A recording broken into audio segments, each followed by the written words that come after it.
കോഴിയാണോ അതോ മുട്ടയാണോ ആദ്യമുണ്ടായത്? ഈ സംശയം നിങ്ങൾക്കുമില്ലേ? എന്നാൽ ഈ ചോദ്യത്തിനുള്ള ഉത്തരവുമായാണ് നമ്മുടെ ശാസ്ത്രജ്ഞർ വന്നിരിക്കുന്നത്. ശാസ്ത്രം ഇങ്ങനെ വളർന്നു പോകുമ്പോൾ എല്ലാത്തിനുമുള്ള ഉത്തരം കിട്ടുമെന്ന് പറയുന്നത് വെറുതെയല്ല. ഷെഫീൽഡ് ആൻഡ് വാർവിക് യൂണിവേഴ്സിറ്റിയിലെ ശാസ്ത്രജ്ഞരാണ് ഈ കണ്ടുപിടുത്തം നടത്തിയത്. മുട്ടയുടെ തോടിന് കാരണമാകുന്ന ഒരു പ്രോട്ടീൻ കാണപ്പെടുന്നത് കോഴികളുടെ അണ്ഡാശയത്തിൽ മാത്രമാണെന്നും അതുകൊണ്ട് തന്നെ ആദ്യമുണ്ടായത് കോഴിയാണെന്നുമാണ് അവരുടെ കണ്ടെത്തൽ.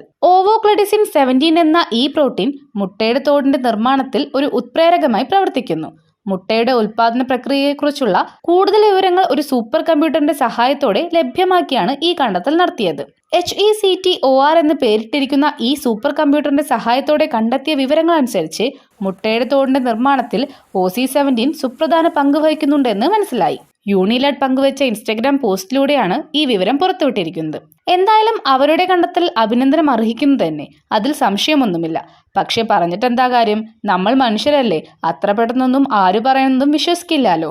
അതിപ്പോ ഏതൊക്കെ ശാസ്ത്രജ്ഞർ തെളിവ് നിരത്തി പറഞ്ഞാലും അങ്ങനെ തന്നെ.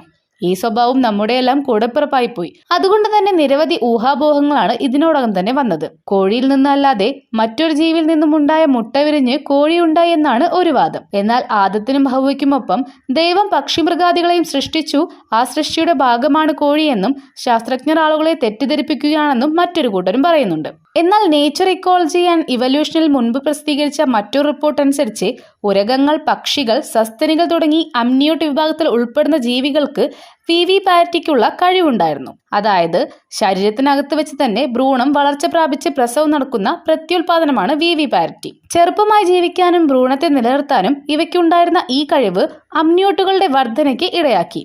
29ഓളം ജീവനുള്ള സ്പീഷീസുകളെയും 51ഓളം ഫോസിൽ സ്പീഷീസുകളുടെയും പഠനവിധേയമാക്കിയതിന്റെ അടിസ്ഥാനത്തിലായിരുന്നു ഈ കണ്ടെത്തൽ. എന്തായാലും കാലങ്ങളായി തേടി നടന്ന ഒരു ചോദ്യത്തിനാണ് ഇപ്പോൾ ശാസ്ത്രീയമായി തന്നെ ഉത്തരം ലഭിച്ചിരിക്കുന്നത്. ഈ വിഷയത്തിൽ നിങ്ങളുടെ അഭിപ്രായം എന്താണെന്ന് വീഡിയോയ്ക്ക് താഴെ കമന്റ് ചെയ്യാൻ മറക്കരുത്. ഇതുപോലെയുള്ള കൗതുകരമായ വീഡിയോകൾക്കായി ചാനൽ സബ്സ്ക്രൈബ് ചെയ്യാനും മറക്കേണ്ട.